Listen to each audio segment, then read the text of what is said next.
a todos nuestros televidentes ya en esta tercera temporada de lo que es tu programa de medio ambiente más regalón de la casa, Sintonía Humboldt. Como siempre, me encuentro muy bien acompañada de mi muy buen amigo y malogrado amigo en esta temporada, Rodrigo Muñoz. ¿Cómo estás, Rodri? Un poquito lesionado, pero bien, Carlita. Así te veo, por mejorando. partir nuevamente con esta temporada y para que todos nuestros auditores nos escuchen, nos vean, nos sigan en todas las redes sociales y para que le demos valor al archipiélago de Humboldt. Así es, y a todo ese territorio. Un saludo a todos los vecinos y vecinas que ven, además que viven allá y que ven este programa. Con nueva alcaldesa la Comuna Higuera, ¿no? Desde la última vez que estuvimos acá. Así es, todas las comunas, no todas las comunas, pero sí nuevas mujeres en los cargos también, ¿eh? Me gusta. Que bueno, con Barbalá parece que también tiene Marta Angélica Carvajal, también otra mujer. Otra mujer. La ahí. Serena también tiene una La mujer. Serena ahí. Están empoderadas las mujeres ahora, ¿eh? Sí, Política. claro. Está bien. Corresponde. Excuse me. Bueno, y vamos a partir con todo en esta nueva temporada. ¿Con quién, Rodri? Haga usted, por favor, los honores de esta presentación. Bueno, vamos a partir con una gran invitada, como siempre. Sí, bueno, siempre tenemos grandes invitados, en realidad. Algo reiterativo que comento, pero sí lo elegimos con pinzas. Tenemos acá a Claudia Achini, así se dice, ¿cierto, Claudia? Sí, Claudia Achini del Ministerio de Medio Ambiente está con nosotros. Vamos a hablar hoy sobre el plan de manejo del área de conservación de múltiple uso del sector Nueva costero sigla. que nosotros estamos defendiendo, trabajando, cuidando, que es el archipiélago de Humboldt. Vamos a hablar un poquito de Claudia. Claudia es ingeniera en recursos naturales renovables de la Universidad de Chile, con diplomado en gestión de agua y sociedad del siglo XXI. Entre otras labores ha desarrollado trabajos de asesoría técnica en proyectos medioambientales en distintos lugares del territorio, sobre todo en Ovalle, por lo que subimos por ahí, con juntas de vecinos. Trabajó para la Fundación para la Superación de la Pobreza, donde se hicieron hartas cosas interesantes en conjunto con CONAF. Y actualmente, desde el año 2012, se desempeña como la encargada de la División de Recursos Naturales y Biodiversidad del Ministerio de Medio Ambiente. Bienvenida, Claudia, de la región de Coquimbo. Bienvenida, Claudia. Muchas gracias por la presentación. Muchas gracias por la invitación también. Sí, claro. Te vamos a sacar el jugo hoy día. Así como se lo sacaron a Rodrigo Álvarez, el pobrecito. Bueno, Claudia, partamos un poco comentando por qué. ¿Por qué decidiste estudiar lo que estudiaste? ¿Tenías alguna inquietud desde niña? ¿Cómo ha marcado quizás eso en tu desarrollo profesional? Conocer un poquitito a la Claudia personal. Sí, la verdad es que desde bien chiquita que me interesó la conservación, las plantas, cómo reproducirlas, hacía experimentos en mi casa. Mi papá también siempre me apoyaba, entonces íbamos a comprar y siempre llegamos con una planta de vuelta. A lo mejor mi motivación eran las plantas, a lo mejor otros niños tenían otra motivación, siempre me gustaron. Mi hermana estudió agronomía, entonces cuando mi hermana entró a la carrera de agronomía en la Chile, recién se estaba como formando esta carrera y llevaban 2 generaciones recién, entonces me dijo, mira, esta es la carrera ideal para ti. Yo vi como la malla curricular, vi lo que se estudiaba en la carrera y dije, en realidad, esto es lo que me gusta. Era una carrera relativamente nueva y además era todo un desafío en realidad partir con una carrera nueva. Yo soy la 3ª generación y fue difícil posicionar la carrera porque en ese tiempo en realidad no se conocía mucho. ¿Qué hace un ingeniero en recursos naturales? Y los temas medioambientales estaban estaban recién iniciándose en Chile, no tenían la fuerza que tienen ahora. Ahora ingeniero ambiental o la carrera como No la se tuya. consideraba, de hecho, de No, plano son no se potentes. consideraba tanto, claro. Exacto, y la ventaja que teníamos nosotros es que también tuvimos varios profesores que estaban innovando en temas de conservación. Entonces nos hablaban de la legislación, nos hablaban no solamente en el fondo desde la conservación de la especie, sino también desde los instrumentos para la conservación que existían. Y no solo para la conservación, sino también para la gestión de los recursos naturales. Así que en realidad me enamoré rápidamente de mi carrera. No costó mucho. Y la Universidad de Chile tiene una preocupación por el territorio importante. Está en el corazón de la Universidad de Chile, que es lo que generalmente dicen que hace la diferencia un poco con la Católica, que hay una preocupación por el territorio y por la ciudadanía. Exacto, tiene una vocación, en el fondo es una universidad pública y la información que genera también debiera ser pública. Por lo tanto, teníamos nosotros también esa formación de trabajar con la municipalidad donde está instalada mi facultad, que es la comuna de La Pintana, en Santiago. Cerca de La Platina, por ahí está. Al frente de La Platina. Y entonces desde donde está instalada la facultad se cumple un rol importante y La Pintana tiene, por ejemplo, programas de reciclaje orgánicos que llevan muchos años y dan, en el fondo, capacitan a otros municipios en ese tema, y yo creo que la Chile ahí apoyó harto.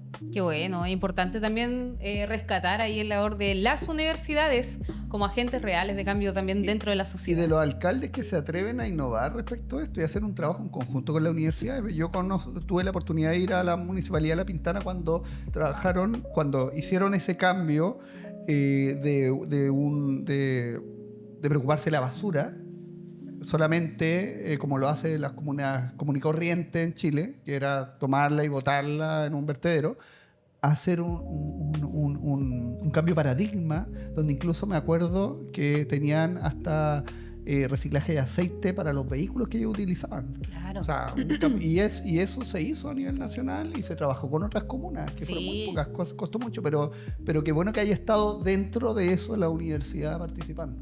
Sí, cumplimos un rol, las universidades cumplen un rol, sobre todo las universidades públicas, pero las universidades privadas también cada vez están incorporando dentro de sus programas de extensión, de trabajo, o sea, saben que cumplen un rol con sus estudiantes y me parece a mí fantástico que Sí, sea. es hacia donde hay que caminar también.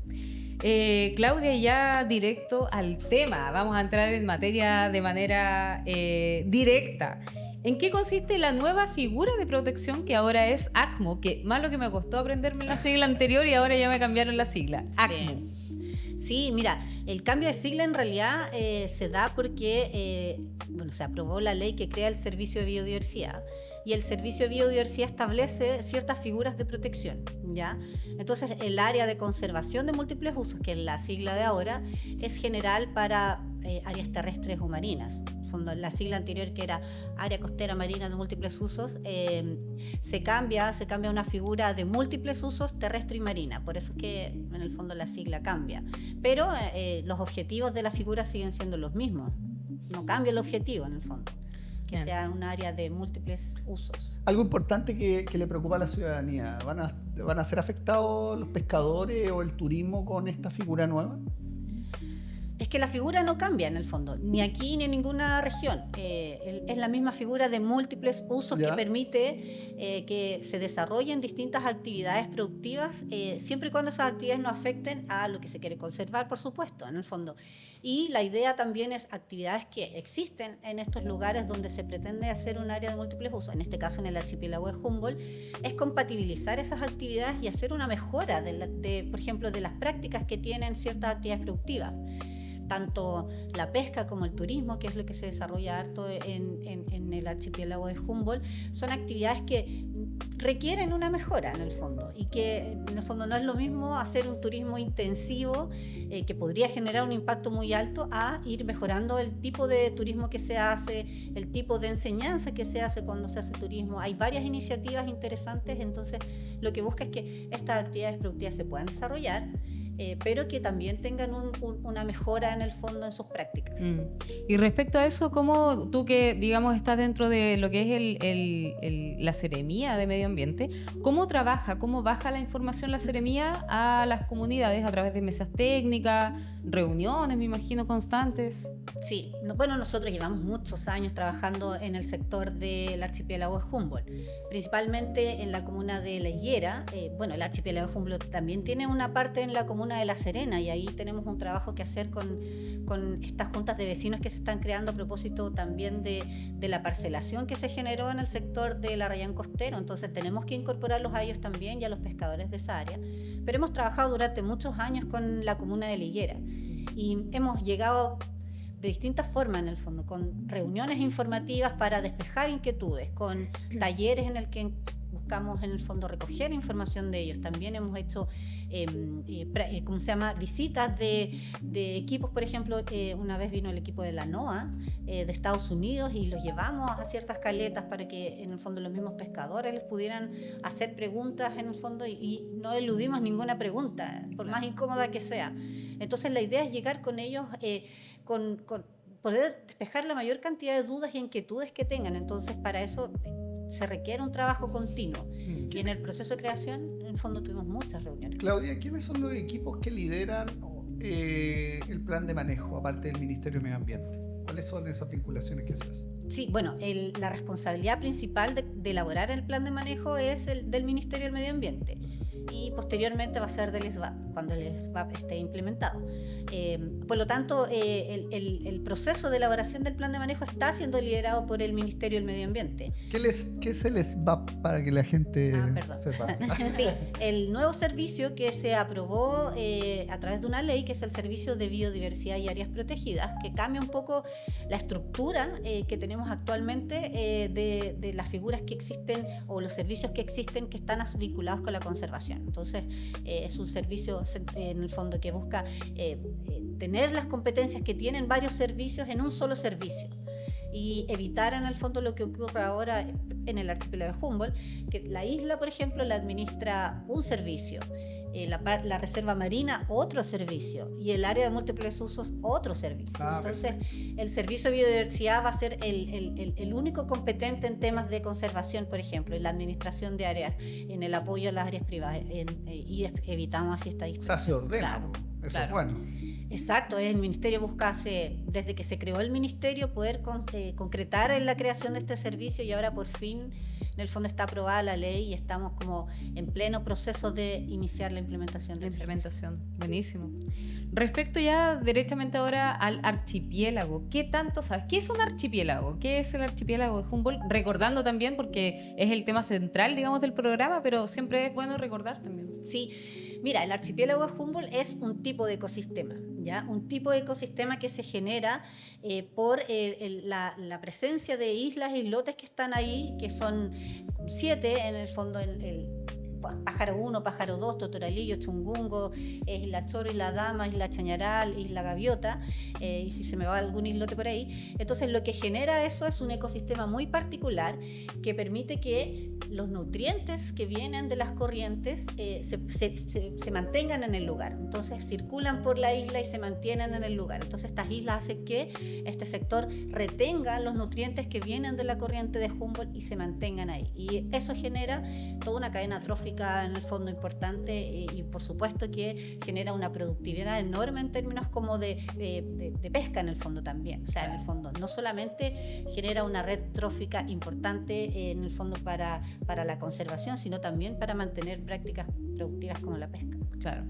Ahí radica la importancia también de conocer estos procesos que pasan en básica para no pensar, ¿verdad?, que, por ejemplo, el agua de lluvia se pierde en el río, sino que ese tipo de atrocidades, ¿verdad?, ya tenemos que recordar. Por eso decía yo recordar, porque muchas veces hay personas, ¿verdad?, me incluyo también, son procesos que uno los pasó en algún minuto, pero también se va olvidando. Entonces siempre es bueno recordar, y acá hemos tenido hartos invitados de distintas índoles, y siempre le vamos pidiendo también que desde su expertise nos vayan reforzando ciertos conceptos. Exacto, pero me gustaría aclarar que el archipiélago de Humboldt tiene como nombre archipiélago de Humboldt precisamente porque ya el área en el fondo incluye todas estas islas e islotes y porque además en el fondo esta productividad viene de la corriente de Humboldt, ¿ya? Y por eso se llama archipiélago de Humboldt. No tiene que ver con los pingüinos de Humboldt, que los pingüinos de Humboldt también se llaman pingüinos de Humboldt por la corriente de Humboldt, sino que más bien releva la importancia de esta corriente y de los nutrientes que trae esta corriente que hace este sistema de archipiélago que estos nutrientes se mantengan ahí. Sí, súper bien recordar eso también. ¿Qué sería, estoy pensando, una consulta que no la tengo aquí en la pauta, respecto a lo que conversás, ¿qué sería algo que pudiera perjudicar ese espacio sagrado de nutrientes que tenemos para que se genere toda la biodiversidad que existe, que es el valor que tiene? ¿Qué cosa? Sí, varias cosas en realidad.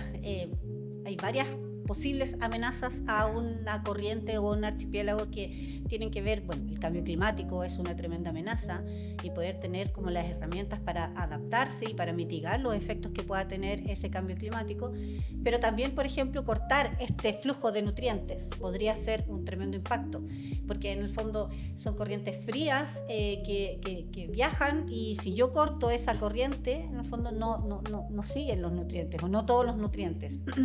Eso podría ser un tremendo impacto. También un impacto importante podría ser lo que ocurre alrededor de las islas. En el fondo, estas islas son las que hacen que estas corrientes se mantengan. Si yo afecto en el fondo la isla, podría también afectar esta cantidad de nutrientes que se permanecen ahí. Entonces, hay varias amenazas que podrían...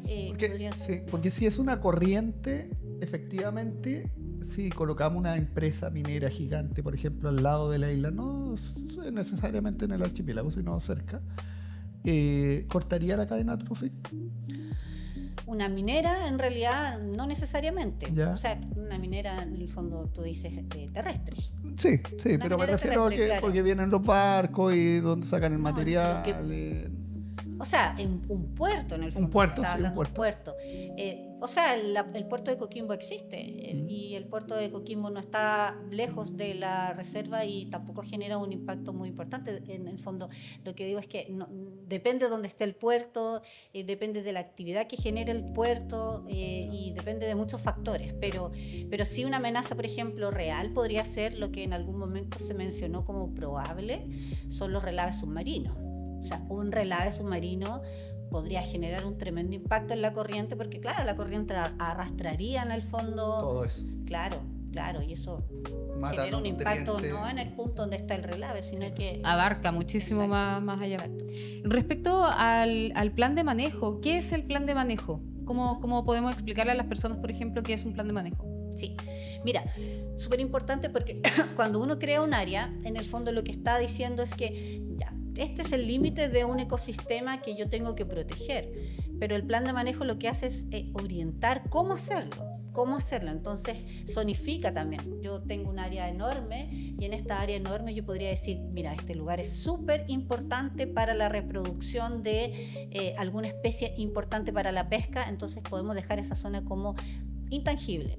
Este lugar no tanto, entonces en este lugar podemos hacer turismo submarino, podemos hacer en el fondo pesca recreativa. Entonces lo que va haciendo el plan de manejo es orientar cómo yo voy a hacer que esta área se mantenga en el tiempo, en el fondo, en sus características. Un poco como la zonificación del espacio. Incluye la zonificación, pero también es un instrumento en el fondo que incluye aspectos que tienen que ver con la fiscalización, con la educación, etcétera.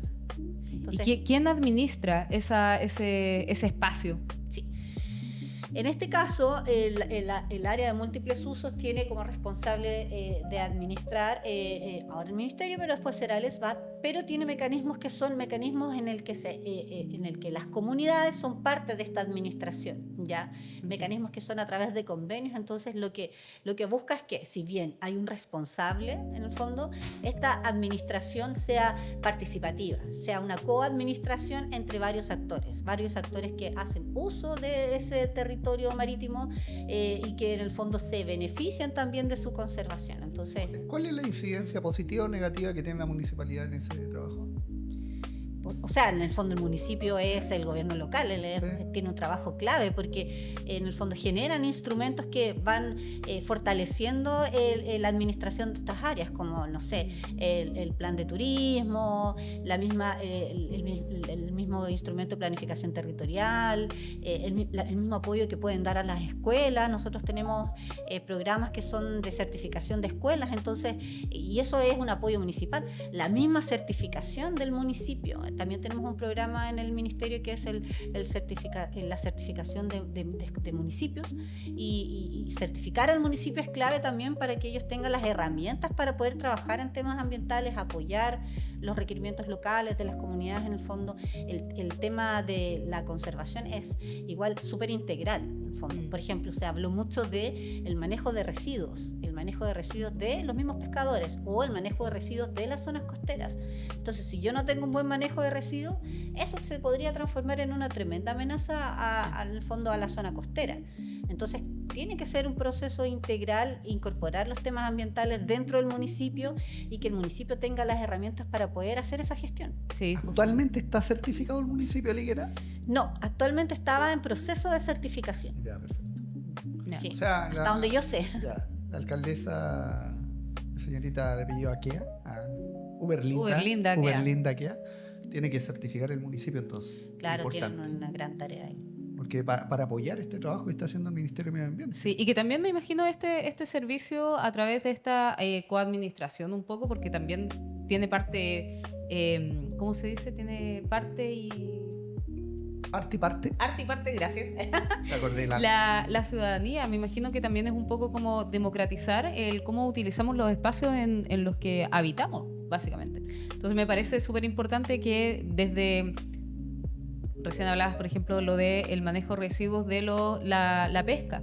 Tanto la pesca, obviamente, a gran escala, pero también la pesca artesanal. Incluso nosotros como veraneantes, hoy día turistas, ir para allá y recordar, proteger esos espacios. Como no solamente delegar esa función o esa responsabilidad a estas entidades, ¿verdad? Sino que también uno puede hacer del espacio un poquitito algo mejor. Sí, por eso, por ejemplo, el turismo...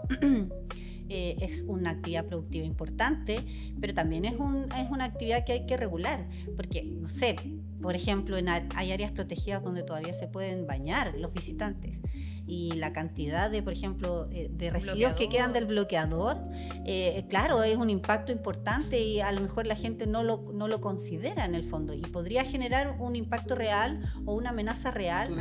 Tú no, cuando dices residuo del bloqueador, no hablas del envase. Del envase, No, hablas de lo que queda, bloqueador. sí, de lo que queda en el fondo, y en algunos lugares se puede ver una capa de bloqueador como aceitosa. Sí. Y es loco porque en realidad tú te pones bloqueador y dice 20 minutos antes de exponerte al sol. Pero mucha gente que va a la playa, se pone bloqueador, espera 5 o 10 minutos y se va a meter al agua. Entonces el bloqueador no se absorbe y queda del agua, digamos, no en su cuerpo. Exacto, y el bloqueador es un ejemplo en realidad, pero Claro, en el puede fondo ser el varias pisoteo otras de la cosas. zona costera, claro, los mismos nidos que hay en la parte de la arena. Por ejemplo, en la isla de Punta Ixoro, ya no se puede bañar en el fondo, ya los veraneantes no pueden bañarse en esa isla, lo que me parece muy importante y lo que me parece también en el fondo un tremendo como paso para que la ciudadanía sepa también que hay lugares donde es importante y que bueno que lo pasen bien bañándose, pero otros en el fondo en los que hay que restringir. Claro que sí. O cuando uno ve los jiperos que se meten a las dunas y... ¡Que le corten la cabeza! Pero ¿cómo a esta altura del Dejemos planeta? de hacer ese tipo de cosas. No es necesario tener una vida perfecta en Instagram. Usted puede hacerlo de otra forma. No se vaya a yipear a la playa. En espacio más encima de anidación. El archipiélago también, porque Sí. en realidad yo he ido y es maravilloso. Es maravilloso lo que se vive ahí. Yo creo uno de los lugares turísticos más importantes que tenemos en la región. Y cuando dice la región no habla solamente de turistas nacionales, ¿no? La región se puede vanagloriar de ese espacio a nivel mundial, ni siquiera a nivel nacional. Sí, a mí me tocó una vez que fui a una capacitación en el sur, en una ciudad del sur, y venían un equipo de italianos a la capacitación. Ellos hacían la capacitación. Y les pregunté qué lugares de Chile iban a visitar. Y ellos venían así como a hacer la capacitación, ir a conocer el archipiélago de Humboldt y se iban. O sea, en el fondo dentro de sus intereses estaba conocer eso y listo. En el fondo, o sea, igual es un lugar que se está posicionando internacionalmente, pero hay que ordenarse en el fondo. Claro. En el fondo, antes que lleguen los turistas hay que ir ordenando. Mantener la casa ordenada. Exacto. Justamente sobre eso, ¿cuáles son los pasos de la ACMU? Los pasos que vienen. Claro. Bueno, nosotros estamos iniciando el proceso de elaboración del plan de manejo. Como les contaba, el Ministerio está liderando, pero estamos trabajando con un tremendo equipo. Nos está apoyando un equipo consultor, nos está apoyando también el equipo del IEF, entendiendo que son profesionales que estamos armando equipos para poder lograr esto. ¿Ya? Es bien complejo porque finalmente lo que tenemos que hacer es plasmar en un instrumento algo que nos permita conseguir el objetivo de crear el área, que es que su ecosistema se mantenga o se mejore, pero también en el fondo recoger las inquietudes de las comunidades en el fondo y las actividades que quieren desarrollar las actividades, siempre y cuando esas actividades obviamente sean compatibles con lo que queremos proteger.